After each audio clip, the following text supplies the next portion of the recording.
11 knockouts, 7 submissions, 5 decisions. Is Michael Chandler any good? Michael Chandler is quite the polarizing figure in the MMA space. I have mixed feelings about his entry into the UFC, his treatment, and his in-cage antics. On one hand, he is always exciting, win, lose, or draw.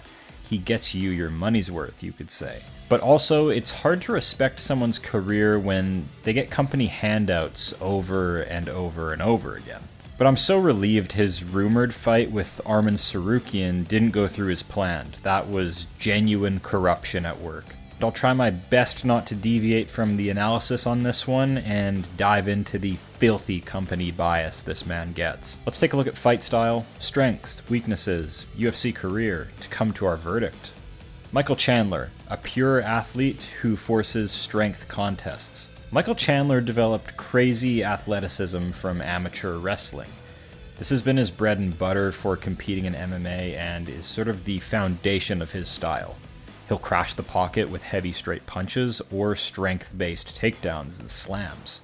Pound for pound, he's one of the strongest fighters in the sport. Pure strength build isn't even really good for MMA, but he makes it work, more or less. But his game is absolutely elite. We can't kid ourselves. He's not winning every single fight, but he's competing against the top athletes in the world.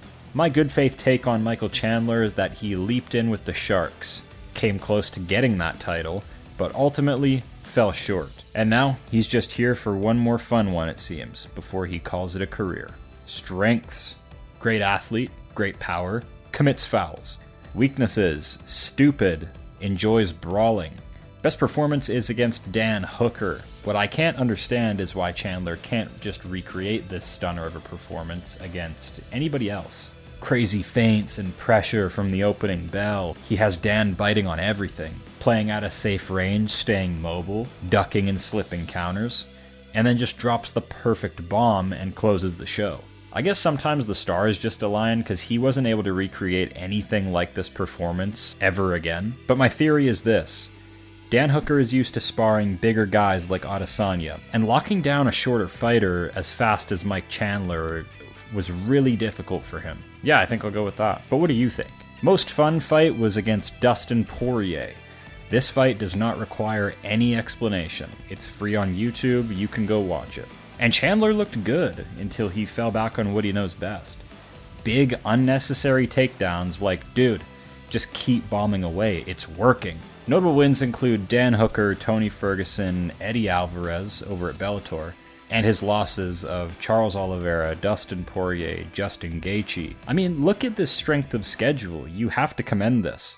I won't deep dive into each one specifically that I normally do, and I'd rather just give Chandler some real props here. He took a huge step up in comp coming over from Bellator, and while he's lost most of these outings, he finds great bursts of success in every one. So who are we to say he's not high level? There's just a few segments of his skill set that lead him to fall short, and ultimately results in a loss. Yes, there were handouts given to him, and he got to leapfrog the whole division, but we can't fault him for that. You have to fault the UFC. Like, you can't judge the process because look at the Tony Ferguson knockout. We would have never had that moment if he didn't get given this huge opportunity.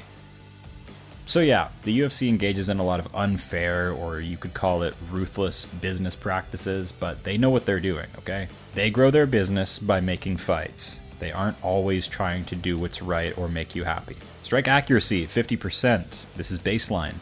Strikes landed per minute, 4.49. This is high. Strikes absorbed per minute, 4.3. This is way too high. Takedown average, 1.59. This is real good. You know, his background is wrestling. I'd just like to point out that the majority of takedowns he lands aren't effective by any means. They don't lead to immediate control all the time. They're big, heavy slams, and he doesn't always land in top position. Submission average, 0.64. Takedown accuracy, 37%. Strike defense, 43%. Takedown defense, 63%. Knockdown average, 0.48. This is real good. He does pack a lot of punch power.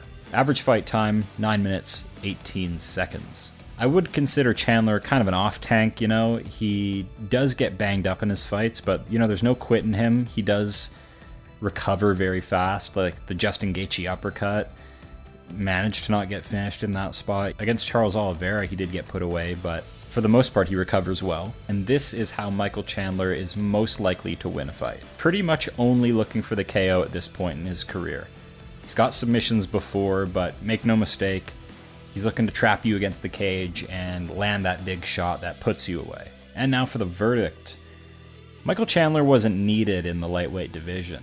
It was already plenty fun and competitive enough for my liking, but he's been a wonderful addition for many reasons. Hopefully he can find a way to beat Paddy Pimblett at this stage of his career, and I actually like that he openly cheats in his bouts. You know, it sheds light on how shit refs are and how they pick and choose what they want. It's like each one has been told a different code of conduct in the back, and we don't get any consistency out of them when it comes to fouling. If you want some conspiracy at the end here, that could be the UFC's whole scheme, is for each ref to have a completely different personality and way of going about things, so every fight has controversy, intrigue. It's like each one has been told a different way to ref fights, because we rarely ever get consistency with these fouls. But that's another video. Michael Chandler is C tier. As always, take care of yourself. Subscribe to this channel, and there is no fighter I won't analyze for you. I will go to the extremes for your viewing pleasure. MMA makes no fucking sense, but I'm out here trying to put it all together. Until next time.